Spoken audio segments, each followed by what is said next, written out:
Ranil Boteju, welcome to the Data Strategy Show. 66 questions, Data Leaders Unplugged. How are you, Ranil? Very good, very good. So really excited, and yeah, let's go. So 66 questions. You know the format. So let's start. As you said, Ranil, what is your wake up ritual? Wake up ritual is literally I wake up quite early. I'm a morning person, so I jump out of bed 5:20 and I don't need an alarm anymore.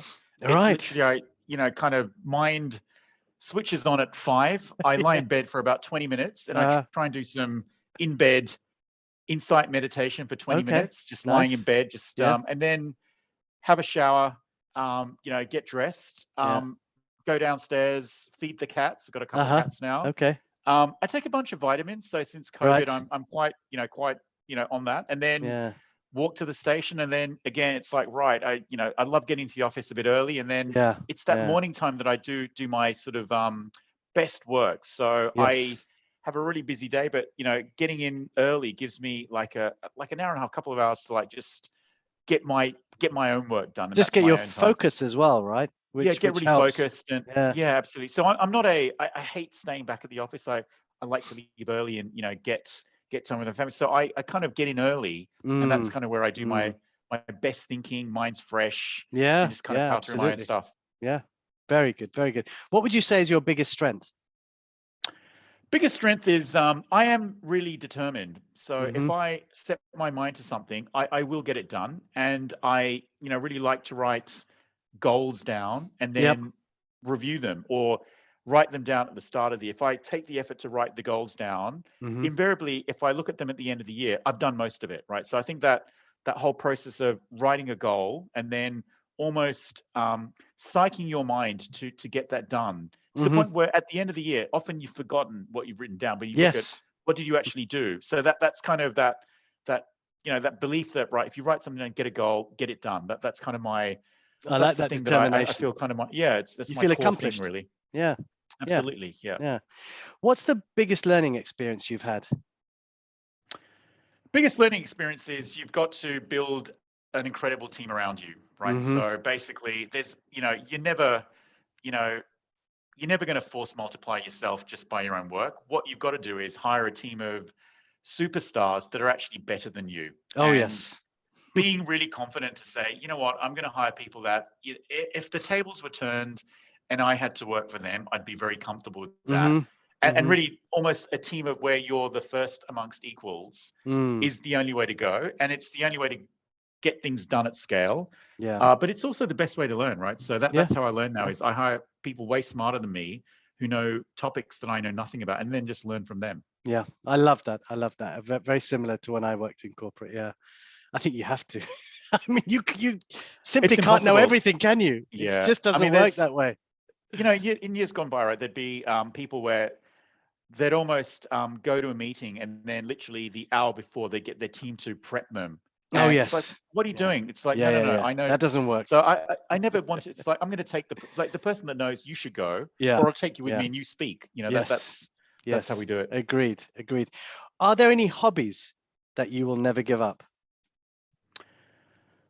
So this is going to sound really weird, right? So when I was a kid, my mum bought me the Children's Encyclopedia Britannica. Oh, nice. And I read the whole thing. So I read the whole thing, right, from those 20 volumes. And so I've got addicted to basically reading information, right, and just kind of trying to learn. So there's this app called Quora where I just it's got all these topics I'm quite interested in. So trying to consume lots of information continuously through bite-sized pieces is like, I'm addicted to that, right? So I just can't, that's my information gathering go-to, right? Just, my brain's now kind of wired that way where I just need to, like, I just feel, consume I almost get withdrawal. I almost get withdrawal symptoms if I'm not continuously consuming information like that, just kind of learning. So, but if you ever need a, general knowledge pub quiz champ, it's me. I've got a pub quiz coming up at my daughter's school in November. I might knock on your door. The master of that. Yeah, absolutely. Yeah. Just depends how much you charge, Ranil. So what makes you angry? What makes me angry is when I don't get things done as fast as I would like, right? So it's not really anger, it's more, I'm going to call it frustration. So basically, I've got like a, desired state and then actual state. And then it's like, if I'm not, so, and it's anything, whether it's personal fitness, whether it's competency in a new skill, whether it's things at work, right? So I really want to get to what's in my head of, here's the promised land, quite impatient to get, and it's almost like that sense of frustration. So that's something I've really learned to manage is, you know what, just take your time, just be patient, right? So that's kind of but that's yeah, brilliant. it's yeah. I like that. What's your first memory of life? Really weird, right? So again, I have like quite a good memory. So when I tell this story, people always look at me weirdly. I can remember having my nappies changed, right? So I'm going to tell you something. Same with me. And people think, like, you're, that's rubbish. Like you were wearing nappies till you were like 12. No, I can literally remember. I have those. So that's one. So I can remember it. And then I can also remember, I think, being left at home when I was about like maybe 3. I think my mum had gone to pick up my sister at school and then just left me asleep. And I must have woken up. And I remember it was about maybe 2.5, 3. I remember just playing upstairs and then realizing, oh my God, there's no one at home. And then running down the stairs. And then I remember looking through the letterbox, crying. And my mother and sister say, wow, we came home, we could see you, we could hear you crying, and you were peering out through through the letterbox. Oh dear. Many years of counseling then. Yeah. I'm kidding. Separation trauma. Yes. What are you most excited about these days? I'm really, so, it's one of those things where I'm excited by the possibilities of, some of the technologies that we have, right? So, which we're just scraping the surface on. So, and I'm going to pick the one that I work on, right? So I'm excited by the possibilities of data to free up the world, right? So I kind of feel, and I say that because I'm in the space, and we're just not using enough of it, right? So basically, just society hasn't really got comfortable with using data at scale to solve societal problems. It's starting to happen, right? You can see that people are starting to think about, things like net zero. How do we use data to solve some of this? So I feel quite excited about it, because it's an area where I feel, I've got some skin in the game, some skills, but it's also one where I can see the potential and the opportunity. Brilliant. What's the best compliment you've ever received? Look, it's again, right? So I think when I was a kid, I overheard my parents, I don't know whether they did this on purpose, telling someone, oh yeah, Ranil, when he sets his mind to it, he can do anything, right? Oh, fantastic. And I heard that, it's like, I almost then basically convinced myself that was true. So that's kind of a, it's that's something awesome. that, it's kind of like really, it kind of links to what I was saying before. It's like setting goals, just doing them, right? So I think they knew what they were doing, your parents, very wise parents. Yeah, they did it. I'm sure they deliberately did it. Just or if we say this, he'll hear it, and then he'll, kind of convince himself. Become that. Yeah, good. Become good. That, yeah. Is there a cause that's really important to you? Diversity and inclusion, right? So I feel, so I am a brown person. Yes. And grew up in London, first, then moved to Australia, and I've had, like, honestly, like a life handed to me on a plate, right? So if I've had a sort of a really charmed run. The universe has just basically been incredibly generous and balanced. So from the parents I had, the experiences I had, the friends, the great experiences, right? And then also not having many, like handful of things that probably didn't go well. But in general, it's been really, really like a very positive experience. And I feel I'd love to pay that forward. How do I give other people? How do I help others? How do I help all sorts of minorities? Kind of achieve their full potential. And that's something I've really started to get involved in that over the last, I would say, 12 months. And I do feel, it's something I want to do more of, right? So helping other people and providing opportunities, sure, giving being the network that some people don't have, right? That's something I feel quite, quite passionate about. Yeah, I think it's very important to get that across because, like you said, you just don't realize how lucky you've been actually. It's luck. To have, it's luck, right? So my success is like basically most of it, like, lots of people work hard. Some people work hard and have luck, right? And I think there was a really great book by Malcolm Gladwell years ago, which kind of really, showed that actually, a lot of success is like, luck. And I believe that, right? So in the right place, right time, right sponsors, right mentors, right opportunities, that's kind of really helped me. So what can I do to provide that for others? Yeah, very good. Very good.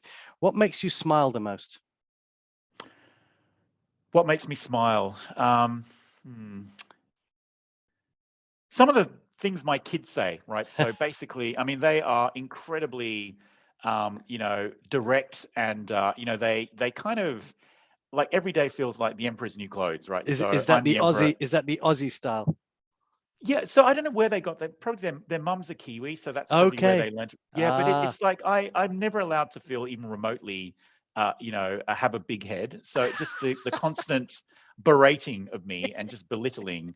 So I feel very level-headed because I've got two children that just feel very, very comfortable just calling out all of my weaknesses constantly. So but it brings a smile to my face. I mean, it's like it's quite funny. Like it is cruel. Yeah, yes, it's harsh, but I need to hear it. And they're your kids, so they can say anything they want. Absolutely. Yeah, exactly. Yeah. Do you have a secret talent?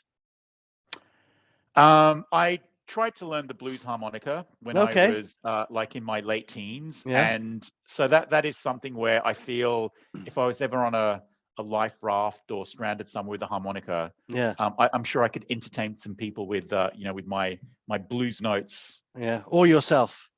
Or myself, yes. Everybody might jump ship, I don't know how good you are. Absolutely. No, I'm only kidding. That could be. And why did you choose that? I'm really interested to know why you chose that. So look, it was just one of those late teens, early 20s. How do you differentiate yourself? It's a competitive market for. I see. You're a young man trying to meet people. So I thought, the blues. If I could learn an instrument, play guitar. So I did a lot of guitar lessons. I tried to, and I actually did like the music. So you did. Okay.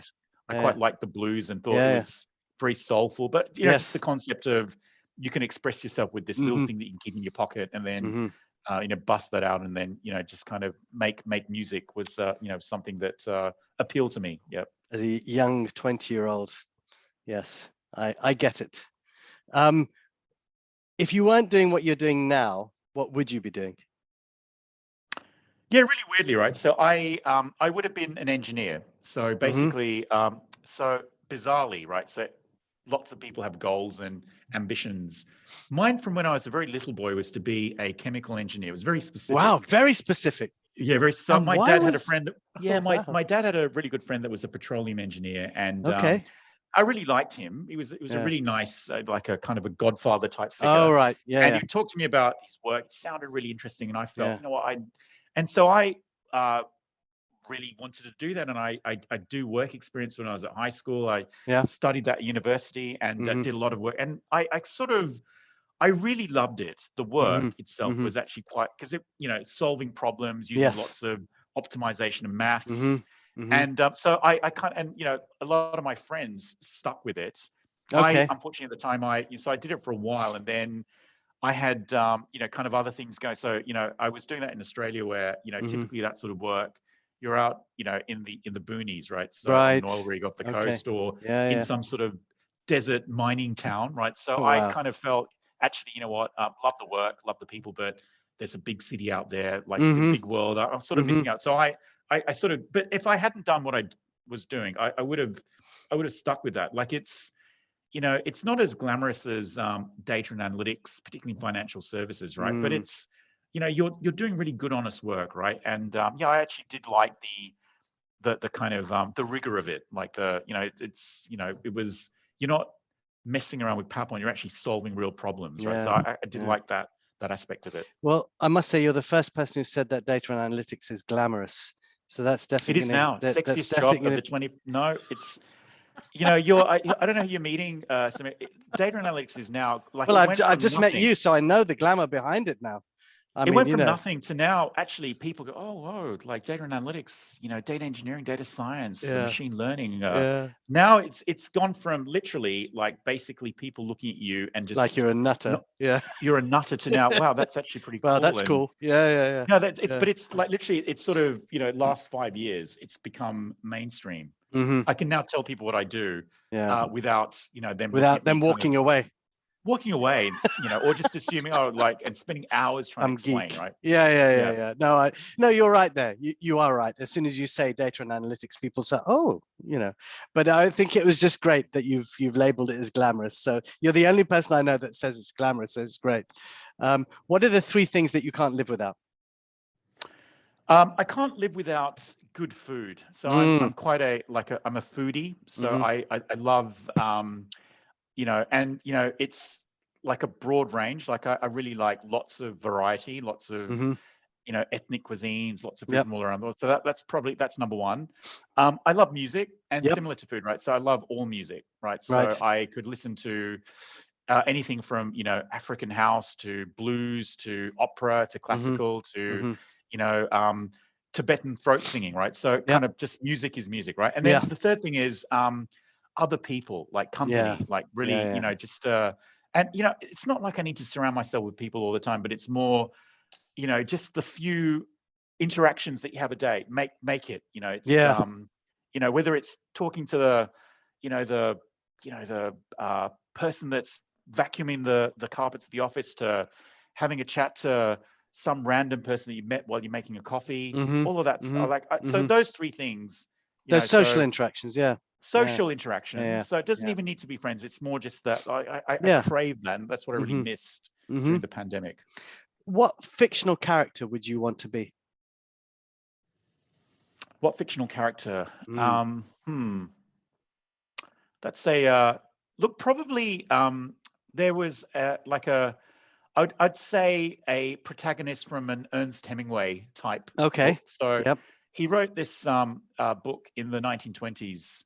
I think it was somewhat autobiographical. It was called Fiesta, the Sun Also Rises. And, you know, what was really great about that is that basically, you know, it's all like it's kind of it shows a story and doesn't actually tell it. And, you know, and so the actual story you've got to work out in your head. And if I think about, you know, if you know, so that's something quite aspirational, right? So rather than telling people stuff, if there's a way to kind of show them the story and let them kind of work it out themselves. So that was quite appealing, actually. That's awesome. I like that. What's the last TV show that you binge watched? So here's the thing, right? So I started watching Breaking Bad again. Really wow! Weird. Yeah. So I watched. Did you forget what it? Did you forget some of it, or did you just say I did. Yeah. So like the first time I watched it, like I didn't realize how nasty the characters were. Yes. And I was almost like on their side. And then now I'm watching again, it's like, wow, you know, this is terrible people. Like just the horrendous. And I just didn't see it the first time. Like it was only right at the end. Oh my God, they're monsters. But then now it's like you sort of see it right from the get-go. Yeah. No, it's a great show, actually. What's the most adventurous thing you've done in your life? When I was 21, I took 6 months off uni, and me and 2 friends, they hadn't turned 21, so they were a few months younger than me.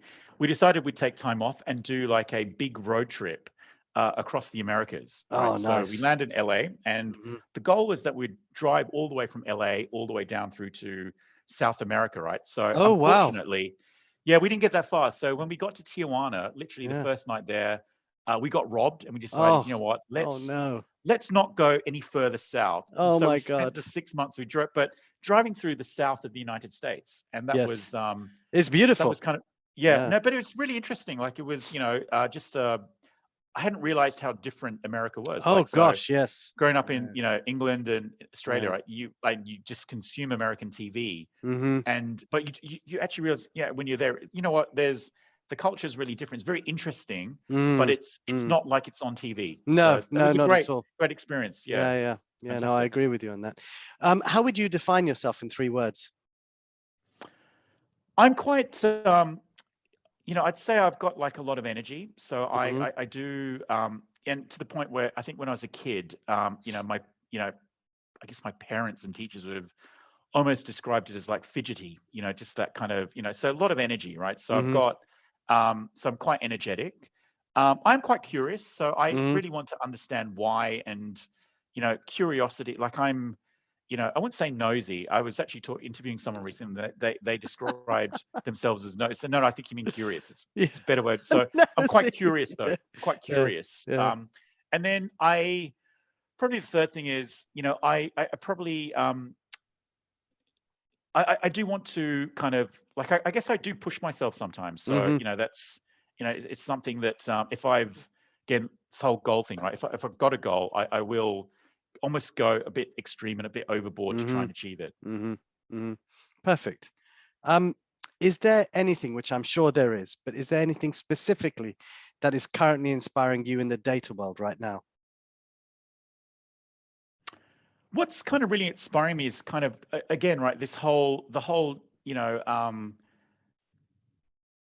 diversity inclusion Mm-hmm. conversation in data. Mm-hmm. So here we are in this world where basically um, all of those predictions from 10 years ago around this global shortfall of data and analytics Yep. professionals, right? Yep. So I remember reading that. I think it was maybe 2010, Mm-hmm. 11, right? One of those McKinsey Harvard Business Review Mm-hmm. things. Thinking, wow, this is amazing. I'm so glad I picked this as a career, right?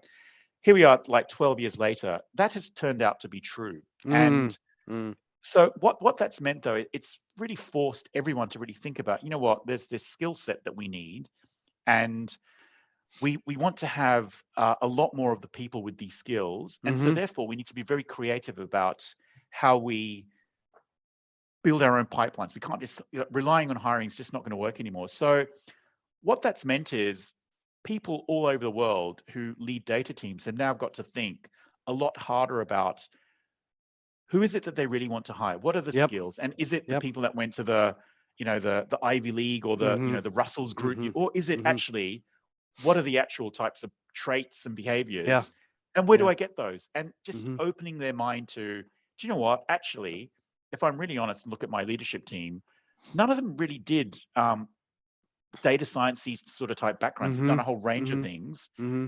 Here they are leading huge chunks of the data world at Yeah. big Yeah. organizations. Yeah. They can do it. So that means actually there's a whole range, there's a whole population of people that I haven't really targeted before, that actually that's who I need to tap into. So I feel quite inspired that people are now recognizing actually this is a critical skill set for the Mm-hmm. world, and we Mm-hmm. need to really rethink who we want to hire. Yeah. Yeah. And we also recognize that diversity, and not just a gender, ethnicity, you know, all sorts of things. I realize, what, that is really powerful, right? That plus neurodiversity, or what Mm-hmm. course you've studied, your Mm-hmm. background. Mm-hmm. Let's I so agree. that's Yeah. actually Yeah. Yeah. I'm quite inspired by that. And I think that what's driving, obviously there's a massive shortfall. So it's forced people to have to think creatively, but it's made them, like, I feel it's genuinely breaking down lots Mm. of barriers Mm. about Mm. traditionally what, like, 10, 12 years ago, right? Be looking for people that went to certain universities, Yeah. certain backgrounds. Like, Yeah. what, actually, That doesn't it's matter not, anymore. It's doesn't not. matter, right? It's No. like, it's a whole No. bunch of other things. It's, Yeah. for me, It's the it's way they like, think. It's where they how think, they look at a but, problem. but also how Curiosity. willing, Yeah. are you to learn new Learn. things? Yeah. Yeah. Right? It's Yeah. like your ability to learn new things. Mm-hmm. Like everything that we do in data is new. Like, I Mm-hmm. mean, all the technologies I'm looking at with my job, right? 5 years ago, I wasn't looking at these, right? They Mm-hmm. were different technologies. So I've had to learn all of this stuff over the last 5 years. Yeah. In the next 5 years, Yeah. there'll be another set of new things. So Mm-hmm. it doesn't Mm-hmm. really matter then what you know. It's more about, can you learn new things? Yeah. And so Yeah. that's kind of like, just, it becomes a much more level playing field then, Yeah. True. Oh, I agree with that. What's the best piece of advice you've ever received? Be yourself, be your authentic self. So Yep. I remember when I started work, this was late 90s in Australia, and I remember reading this book. It was by the guy that founded the International Management Group, like Mark McCormack or something like that, right? So it was this book about how to succeed in the corporate world. And Mm-hmm. basically, it sort of, what the book said was, you need to be this, like, kind of corporate automaton, and Right. and so, and that was the general, like, we go to like various courses, and it would say, you know, don't bring your feelings to work, act as you must, not how you feel. I remember that was a famous slogan, late 90s, early, right? Act as you must, not how you feel, right? Yep. And so I kind of embraced that to the extreme, as I do with everything. Like, I was like basically like this, I was a completely different person at work to how I was outside. And then I remember, kind of about 3 or 4 years of working, right? So, mid-20s, my manager at the time, she said, Ranil, you're not, like, people don't know who you are. Be yourself, like, and just, and outside of what, you're so different.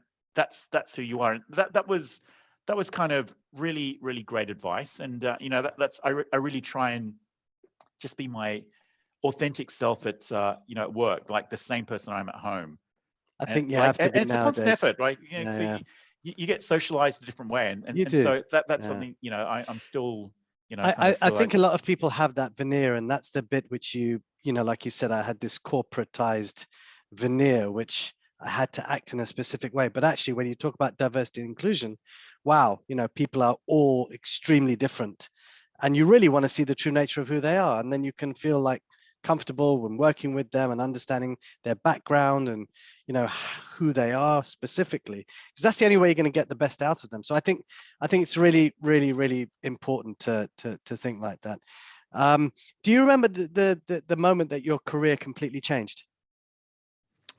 The moment my career completely changed was, so I mentioned I did chemical engineering for my undergraduate degree, and I actually worked as a chemical engineer for a few months and loved the work, but I wanted to move back into the big smoke. And I was really fortunate in that I got onto this graduate program at ING back in Sydney. Okay. They were hiring engineering sort of like they felt quantitative skills. I'm sure there's a role for you in financial. So I got into this grad program, and then my first rotation was in marketing, and basically, and it was, they just kind of bought all of this data mining software. Right. It was like a very early IBM tool. It was called Intelligent Miner. They also had like a whole bunch of SPSS type tools as well. And I remember like just starting to kind of play around with that. And I basically did this like got all this data. It was about one of the like some sort of bond product. Did some like cluster analysis, like K-wall, like, and came up with some clusters, and which I then profiled. I was like, whoa, insights. I've taken stuff and I've like done some profile. It's like, well, I've uncovered, and I felt, wow, that's like just that insight. I've actually created insights from nothing. Yes. And I thought, wow, that's I just remember thinking, wow, that's pretty cool. I feel like a detective. That was so for me, that was like, wow, that's actually I quite enjoyed that. And I decided at that moment, you know what, this data thing sounds good. This data thing, like analytics, data mining, database marketing, I like it, and I'm going to stick with this. And this is something that I feel, it kind of gave me a bit of a buzz of like, it's like solved a problem, come up with insights. That was cool. So I remember that quite distinctively. Yeah, very good. I know you've lived in, obviously in London before, but then you left and you've traveled around the world and lived in different places. But now you're back. What 3 words describe living in the UK? Yeah, so number one, very familiar. So I was born in London, lived here until I was 10. And so it's kind of like where I grew up.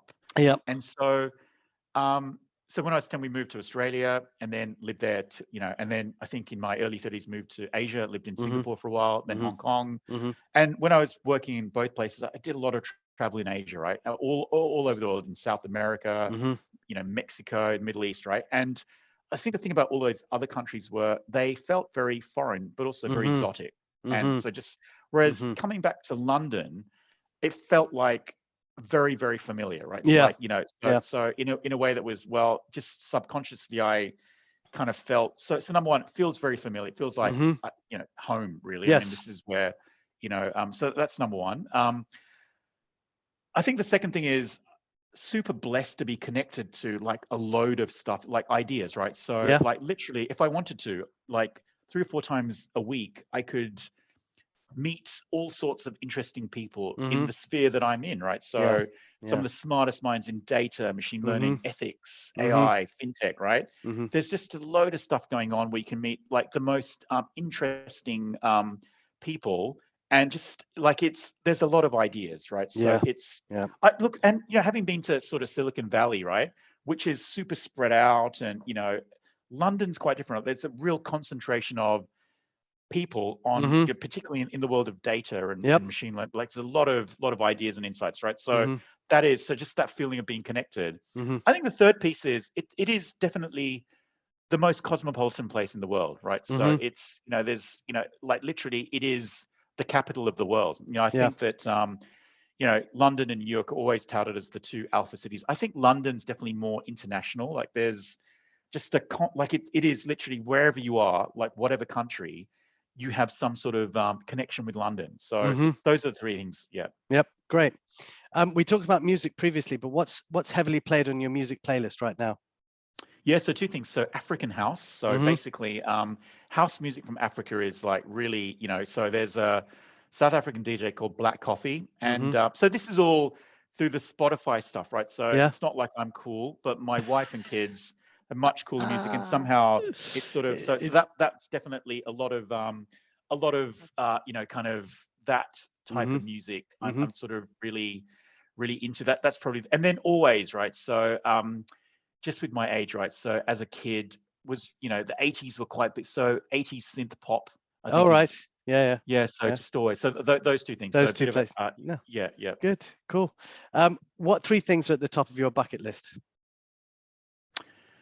Yeah. Look, I want to there's like a sort of a whole spiritual side that I want to explore. So I haven't really done much of that stuff. So when I worked in my previous firm, we had a big team in India, and Right. I'd like we had a large team in Bangalore, a large team in Kolkata, like literally hundreds of engineers and data scientists. And what I found really interesting about all the people I met there was like everyone seemed to have like a spiritual kind of gig, right? They'd all have like a guru that they'd go do meditation. So that's kind of, so number one is like I'd love to like basically spend some time and actually invest in in the same way like I've tried like the gym, diets. It's like what, I've never really invested in the whole cultivating my mind, right? So that's something that and it's something that you got to really give yourself some, like I'd love to take a year off and go and like study with a guru like in an ashram or something like that. That's definitely number one. I love the whole idea of just spending 6 months sailing around the Med, right? So that's turning 50 in the not too distant future. So that's kind of that's definitely something I want to do. And then probably the third thing is I'd love to like I met this guy that had been an investment banker until he was in his mid 50s, and then decided, and in investment banking he'd really specialized in a lot of the quant work, right? So it was an investment banking quant. Mid 50s, decided, what, I'm done with that. My kids are now they're going to university, and so he retrained as an anthropologist. And basically, what was special about him was he actually started to use his quant skills in anthropology. And so I'd love to do something. I'd love to something. I'd love to like basically I read somewhere that there's like basically 10 million manuscripts that have not been read or studied. Amazing. Right? And so I'd love to like think about how would I use data science and like things like open source and like natural language how would you use some of those to go through that to like learn stuff? So how would I learn something completely new, but then bring some of my kind of old career skills into that? So that's still that's cool. It's within the realms of possibility. That right.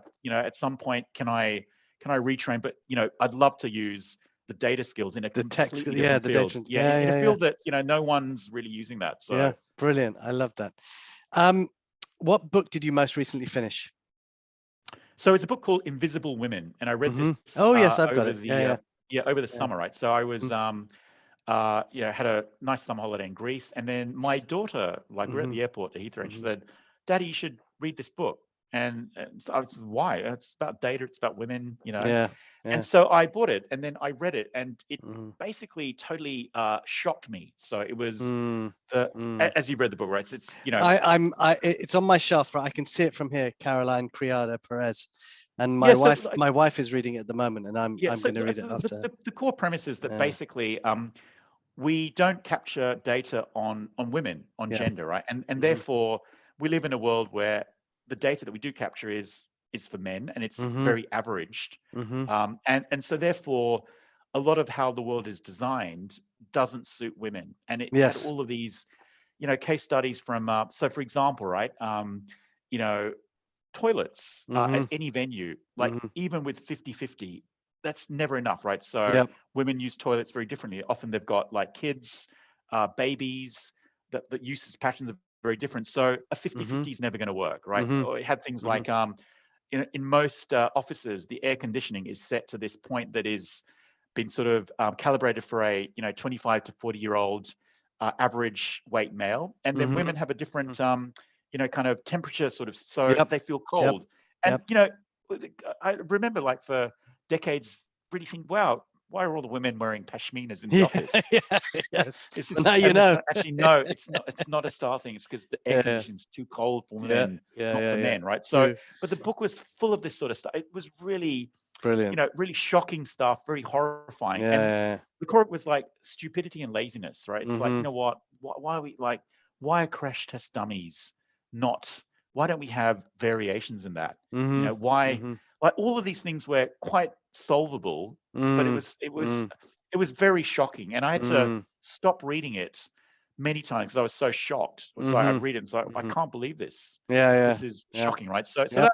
that's Well, the one that's the where I've, saying, wasn't it? It's a man's world, and that's now you realize the extent to how it's been built for men, yeah, and which is so, terrible. but it Yeah. and it shows that actually, you know what? So people are quite in this day, right? So let's not capture data on gender or ethnicity or Mm-hmm. religion, right? Mm-hmm. The book sort of makes the point, well, if you don't, then you don't know what you're doing wrong, and Mm-hmm. so I think it does Mm-hmm. open up a lot of like Questions. ethical Yeah. and Yeah. moral kind of questions around, Mm-hmm. well, should we capture this data or not? And by Mm-hmm. not capturing it, what are the biases that we just don't even know? Yep. Yep. Yep. If you could go back in time, what would you tell your 16-year-old self? Don't stress about school and university. Good. And like I'd say to my 16-year-old self, do you know what? Relax. Mm-hmm. So like I got to be honest and say, school was great, but the life skills were more about sports. Like so, it's you know I did relatively well at school. Got Mm-hmm. went to good school, got into good university. But Mm-hmm. if I think about what was the core thing I learned, it was actually the team sports I played. Yep. So Australia is quite different to the UK in that, like, basically, the whole philosophy there is a team for everyone, Mm-hmm. despite how useless you are or Yeah. how Yeah. uncoordinated. Yeah. There's a Yeah. sport, there's a team for you. Yep. You'll be matched with equally uncoordinated, and then you play competitive sport against others who are And just as others who are bad as just you. as bad as, yeah. And so Brilliant. I so love it. like, but it's just the teamwork, like just Yes. the Yes. feeling part of a Yeah. team, Yeah. putting the effort, like so things like rowing, right? Remember, right? We just how it would all come together on the day and like months of practice, right? That or the Mm-hmm. rugby, right? You get Mm-hmm. just having to train and just having to like be like all of those things were probably the more important things I learned at school rather than the actual kind of the Academic chemistry and the side of it. maths of Yeah. yeah, Yeah. absolutely, yeah. Yeah. If you could switch lives with a person for one day, who would it be? Probably George Harrison from the Beatles. Oh, very cool. Just Mm-hmm. like what a kind of being part of this thing where you basically fundamentally changed culture Mm-hmm. and but also Mm-hmm. introduced spirituality into the Yeah. West, Yeah, in a he way. did. So Yeah. definitely something that Yeah. I'd love to kind of experience that. Yeah. Mm-hmm. If you had to change something in the world right now, what would it be? This kind of whole view that knowledge is subjective. Like Mm-hmm. I kind of feel like the internet has made us dumber, and that basically, Yes. Yeah. it's amazing, right? So all the world's knowledge at everyone's fingertips has made us like, so that is something that, people are free to kind of find their own facts. And I just feel that's kind of really like, if I could change that and actually have more, objective truth, rather than find your own, what's your truth, right? So I hate that concept. I just feel it's fake just news and so on, causing, it's just causing so much chaos in the world, right? Yeah, So tension, that's kind of chaos. what, Yeah. If you could offer one piece of advice to upcoming data leaders, what would it be? Embrace and focus on building talent and building your team. So I kind of feel, if I think about my role, right? So it's morphing, and I don't really think I need to be the technical expert on everything anymore. Yes. What I need to do as the data leader is to be able to hire those skills. And so I think really focusing on talent development, talent management. So how do you hire the right people? How do you retain them? How do you provide careers? I feel that's going to be the biggest aspect of a data leader's role, right? So it's just that kind of being able to really build and grow data talent. And that's something that, like I've really noticed, like if I think about where I spend my time this year compared to even like a year ago, 2 years ago, the focus on talent is now much, much bigger, right? And it's again linked to this global shortage, the fact that things are changing, right? We're living this rapidly VUCA world, and so basically you've got to be able to like really, develop people, recognize what are the new skills, how do you source those, where do you find those, how do you build a network, how do you have a market map of like who else is out there, and so for me personally, that's where I'm now spending way more time on this than I did, say, 5 years ago. And so I'd say for data leaders, that's the one skill where I think everyone's focused on, their technical skills, their domain skills, their ability to tell data stories, kind of drive transformation. So these are now, here's a new thing that you're gonna have to get really good at really quickly. Yeah, fantastic. We talked about you growing up and your parents, but what was the best lesson your parents ever taught you?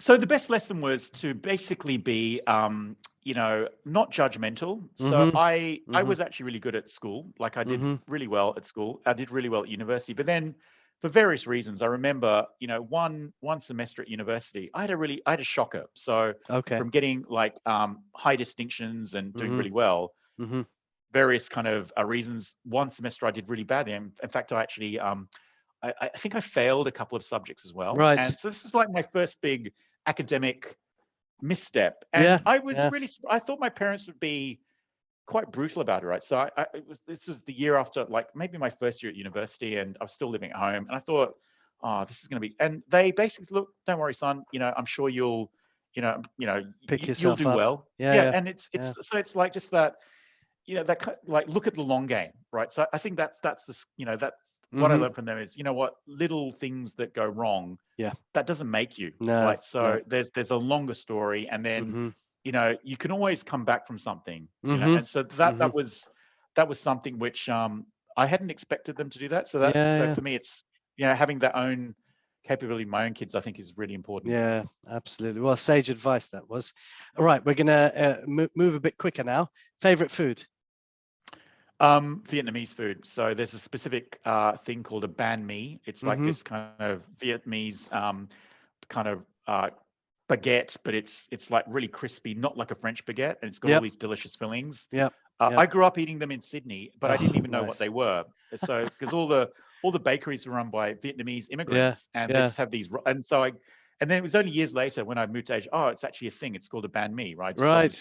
And then I realized almost impossible to get in London, like authentic ones. And then I recently found a place very close to my office where they have them really authentic. So I'm now eating like 2 or 3 of those a week. Oh wow, good. And do they taste the same? They taste the same. So it's all about having the baguette. So it's got to be like, they make it with rice flour. It's a mixture of rice flour. So it's crisp. It's not like a French baguette, which is quite dense. So it's crispy, but like kind of quite airy. And oh, nice. I'll have to try that. Yeah, you'll have to tell me what the name of it. Favorite podcast? But so Joe Rogan, sorry, Okay. just a bit Yep. boring. So a Yeah. bit of No, that's a cool. like I, just yeah, kind of into the kind of really varied topics. I got into UFC a few years, like during the pandemic, actually. Yeah. So just and so just that whole Yeah. That thing drew you. is Yeah. kind of drew me in a sort Yeah. of a boring, nerdy sort of kind of way. But yeah, that's.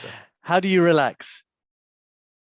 I relax by basically, so I'm going to go out for a meal with my wife and kids tonight. So having a nice meal with friends and family.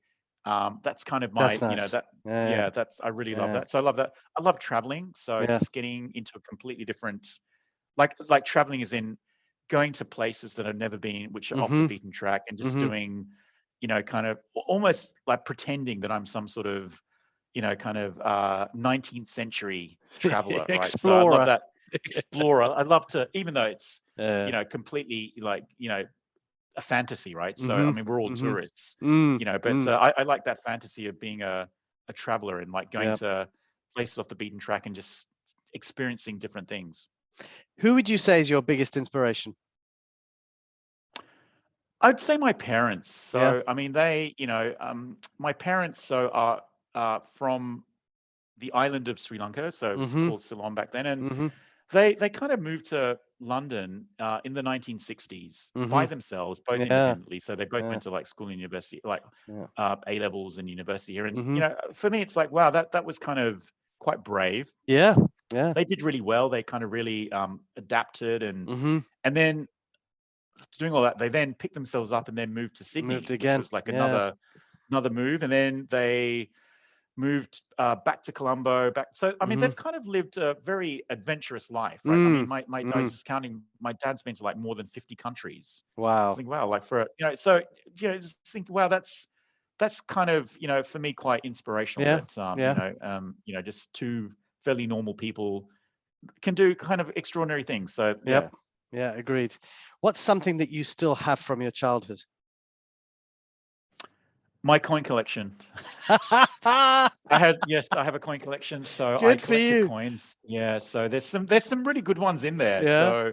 So Do you review it now as well? Do you still go back to it? no. So Yeah. basically, what I did actually when I was, what happened was I had this coin collection. I thought I was going to do like a time capsule, so I buried it in my parents' house. Oh, And brilliant. then I then dug it up. Yeah. I wasn't Yeah. patient, so Yeah. a month later. So Oh, it's been on. you So didn't wait that long then. I no, I thought a didn't wait that year long. So later. I've still A got it. So month. like there's some really like there's some old ones and there's all sorts of cool coins. So I'm gonna give it to my son and daughter, right? So they're not super interested in it. Like it's but yeah, I've had that now. That's nice. Like It's since nice to being a share little boy. something like that with them. Yeah. Yeah. What's a data trend that you would like to see disappear? A data trend that I'd like to see disappear. I think sort of making data policies that are, so having a data policy is you have to have one, right? Yeah. In terms of, Yeah. And so,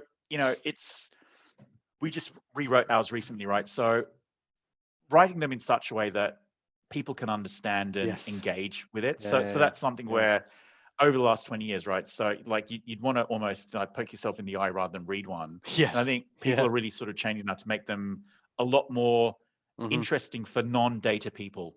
No, I agree with that. It definitely makes sense. I think it'll put you to bed. Most of them these days will make for a good night's sleep. What's a superpower you wish you had?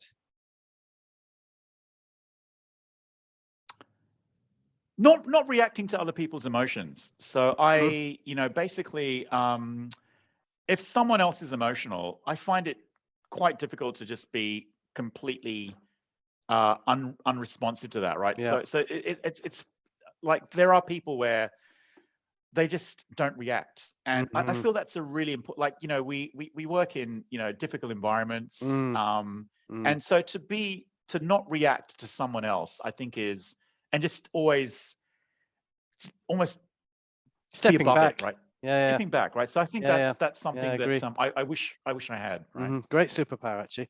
What's something you don't want to be doing in 10 years?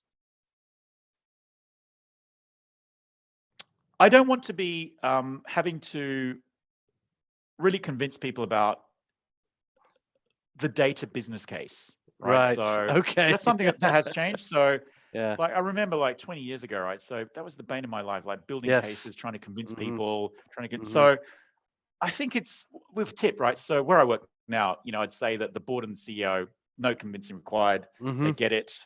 They absolutely want to just invest, right? So, and like in 10 years, I hope that's like a global trend that Yeah. people like me, like it's like so obvious that Hmm. this is something that we need to invest in, Hmm. that so no one Absolutely. has to waste time on those Yeah, sorts of yeah. things.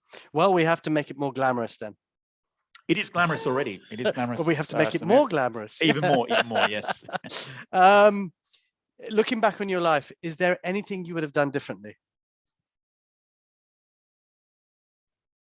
Probably embraced diversity and inclusion like 20 years ago. So I Hmm. remember when I built Hmm. my first team, it was 2003 or four. So had a chance to build like a significantly scale and build this data and analytics team Hmm. at one of the banks I worked in, and I thought I built an awesome team, Right. and it felt awesome. And then people would say things like, "Hey, Ranil, you built a team in your own image," and Oh I thought, gosh. so what? Like, Yeah, I yeah, yeah. I didn't really. And so looking back, it just makes me cringe. Just makes me cringe. And Yeah. that we had a team of people that were all, and like it's amazing that we didn't like just all kind of go off a cliff, right? And so I got a lot of feedback around that, and then I Hmm. realized actually I need to build really. I need to have people that are going to challenge my thinking, Yep. who I disagree with, um, from different backgrounds, Hmm. from different ages. Like let's, Hmm. you know, um, like I think age is definitely one part of diversity that doesn't get enough attention. Like it's really important to have a whole range of different Yeah. ages. Like Yeah. and hiring lots of older people who've got different wisdoms, different experience. So Hmm. that is something that so after that, lots of feedback and realized, yes, building teams in your own image, Yeah. terrible. Yeah. Go diverse and actually have people who think differently, and but deliberately hire people that are going to be quite challenging as Hmm. well. Hmm. Agreed. Um, which movie makes you laugh the hardest? It's this movie with it's called The Three Amigos. I don't know if Hmm. you've seen it. Yes, I know. Steve I've seen Martin Steve and Martin. yeah, I love What's his that. name? Yeah, Steve Martin Martin. Short, Martin Martin Short. That's Short, his name. Marty and Short. Chevy Yeah, yeah, Chase, and Chevy yeah, yeah. Chase. And So Chevy Chase. look, Yeah. I used to like so I it just used to make me cry, and Yes, and laugh so at the that's same one. The other, time. yeah, loved it, and like just all those kind of Chevy Chase movies, like Yeah. the National Lampoon's Mm-hmm. Vacation, Mm-hmm. Mm-hmm. Caddyshack. So Yep. be Yep. able to like Brilliant. I think again as a boring teen, I'd quote all of that stuff and find it really. If you could teach one subject in school, what would it be? Oh, let's say school, college, university, or whatever. I mean, up to you. How to be happy, Mm. right? So I, what is the point of school? Mm-hmm. So you know, we don't focus enough on that, right? Yeah. So like Yeah. it's I think we'll look back in about 100 years and think, what were we teaching?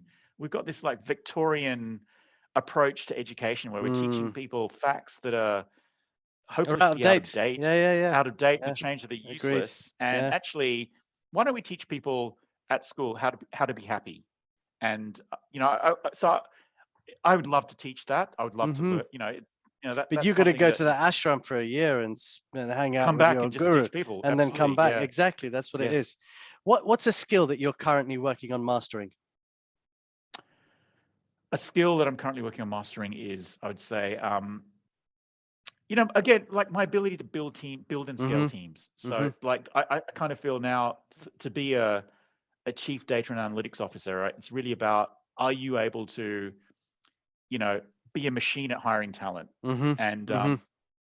actually, I have a lot of peers and friends and colleagues who are CDOs as well. I met one Yes. recently who said, Yeah. and he'd been in his new role as well, big transformation folks, quite similar to mine.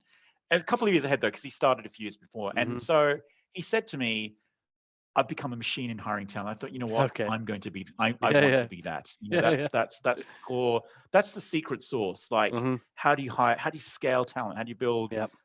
diverse talent Mm-hmm. pipelines, coaching? So that's something that Mm-hmm. I'm now kind of obsessing about, right? It's like I Mm-hmm. really want this to Mm-hmm. be something that I'm really good Really at, good at. Yeah. that I can say, you Yeah. know what, this is my thing. this is what's want to be known for. Cool. What 3 words best describe your leadership style? So I'm quite focused. So I kind of, I want to have a lot of focus in terms of how I lead teams. Collaborative. So I really want to have a very collaborative style where, so not just within the team, but also encourage my team to kind of always go for the win-win. Just be incredibly kind of collaborative about how we get things done. Yeah. And the third thing I'd say is innovative as well, right? So just don't be afraid to try new things. Ask why not? And challenge, and just kind of, so those would be the things that as a leader I try and sort of instill. Yeah. Cool. I know you've talked about the data challenges. I know you've talked about the hiring, but name 2 other challenges that you've got which are kind of bugging you at the moment. Yeah, so look, the reality is, there's a brave new world of new tech, right? So wouldn't we all love to start with a blank piece of paper and build a brave new world of cloud-enabled machine learning and AI platforms, the perfect MLOps capability, just create algorithms, push them out to cloud endpoints that other apps or capabilities can pick them up. That's what I love to do. But the reality is, if you work in a legacy business, right, that's been around for, like I work in a bank that's been around for a few hundred years, right? You're not starting with a blank piece of paper. No, you've got layer upon layer of old tech, Mm-hmm. Lots of fragmentation. So that is something that that's we can't all be startups, right? Mm-hmm. So that's where the challenge is. It's how do you actually build amazing new capabilities that integrate with some legacy tech, right? So whether it's your channels infrastructure or whether it's your core banking platforms, that's kind of where that's the harder thing about working for a more established organization is, kind of really working through that. Yeah. What's the one thing that you had to learn the hard way?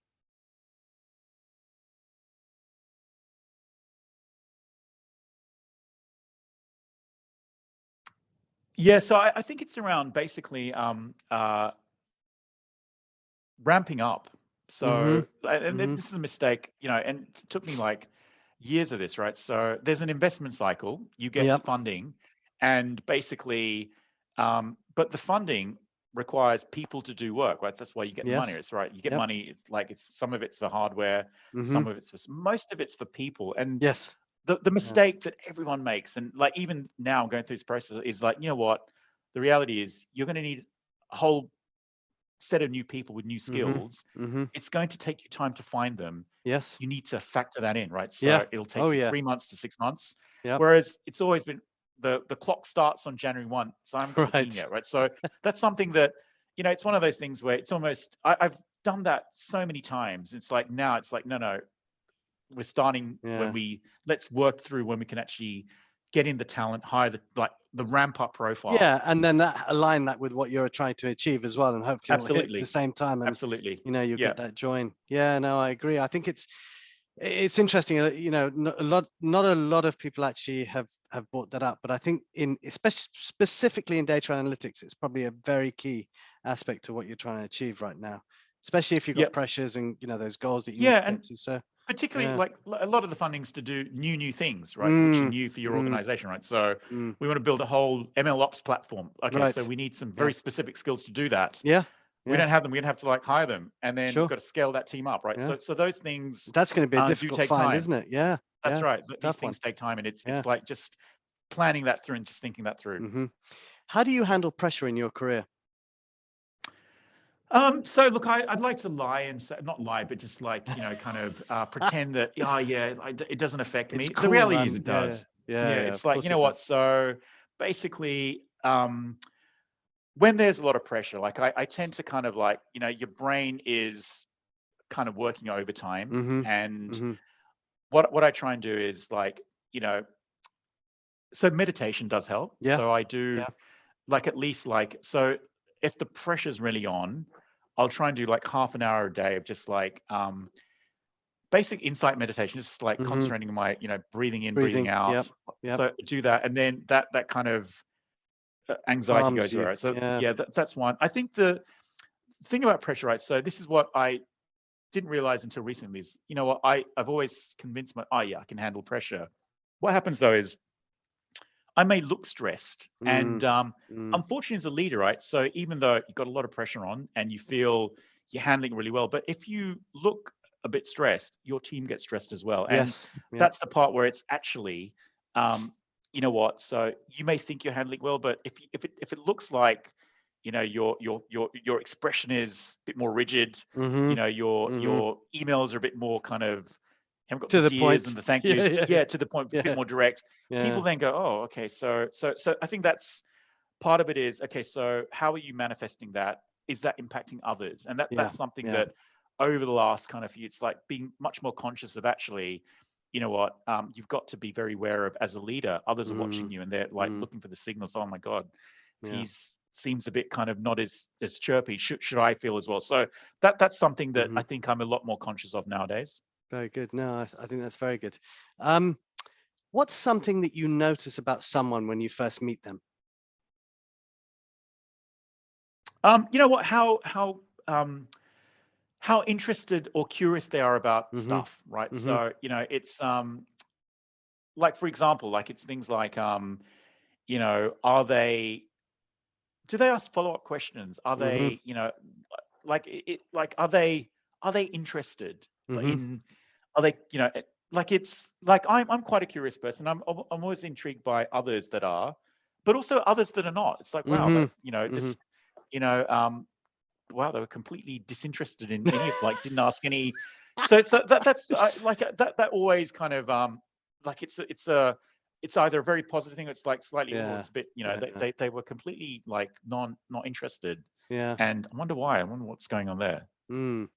Well, we don't know about those things, do we? Yeah. The other thing is shoes. So like, again, right, this is one of those dumb things you learn as a kid, right? So I always look at people's shoes and try and what sort of shoes are they wearing? Are they like polished, or are they like, because you can judge, like, so it's kind of, again, something that very different, right? So particularly as is it about preparation? No, it's kind of more about, like, what does it say about you, right? So one of our really senior execs at the company I work wears like really cool shoes, like they're it's like really cool. It's like, wow, like she's got some really cool trainers on. Oh yeah, that it says something, versus sometimes I wear like the most boring kind of brown, kind of Oxfords, and I'm thinking, do you know what? That was all good. Hang on, wasn't one of the things about judgment earlier we spoke about? But yeah, so like I'm quite interested. Yeah. My last question for you, Ranil, is what would you like to be remembered for? Do you know what? So I'd love to be remembered for, people saying, oh, that guy Ranil, he helped me, like, and was kind of so like I worked in New Zealand briefly, and I worked at Vodafone. And I recently via LinkedIn got in touch with one of this person in my team, and I hadn't even realized this. So I had completely forgotten she'd been in she'd been in the marketing team, and I think I moved her from the marketing team into my world of kind of database marketing, and so basically that then I left soon afterwards, but then she went off and had this, but she remembers as, wow, you saw something, you really helped me, and it was like, wow, that was that's the proudest I've ever felt, like this kind of. And so I'd love to be remembered for helping people, giving them advice in terms of their careers, helping them with their career, and in the same way that I felt that I got life handed to me on a plate, right? The universe just kind of. So I'd like to do that for others, and like to be, the random person saying, oh, that guy Ranil, like, just small thing for him, but made a huge impact on my life. That's something that I'd love to do and be remembered for. Yeah, fantastic. Well, Ranil Boteju, thank you so much for coming on to the Data Strategy Show and for answering 66 questions. And you've been a great guest, and thank you so much. Thank you so much. I really enjoyed it. That went really quick. Yeah, done it like did another go very another quick. 50. Yeah.